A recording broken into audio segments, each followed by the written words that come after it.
आज नीलगिरी निर्वाचन मंडलीर नीलगिरी विजु जनता दल कार्यालय 26तम विजु जनता दल प्रतिष्ठा दिवस पालन पर एक जरूरी बैठक अनुष्ठित होइतला। आगामी डिसेम्बर 26 तारिख में बीजेडी प्रतिष्ठा दिवस पालन पर निर्णय कराଯାଇଛି एवं नीलगिरी निर्वाचन मंडलीर बहु पुरुखा नेता माननकु दायित्व दिया जाइतबा बेले एनएससी वार्डर किछि सभापति माननकु दायित्व दिया जाइछि।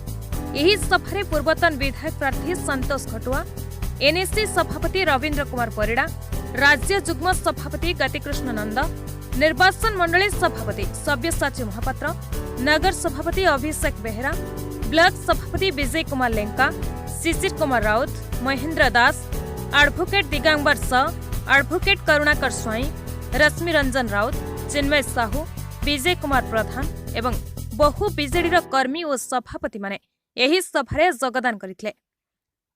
बालेश्वर जिला नीलगिरी चिन्मय साहू रिपोर्ट, नीलगिरी न्यूज।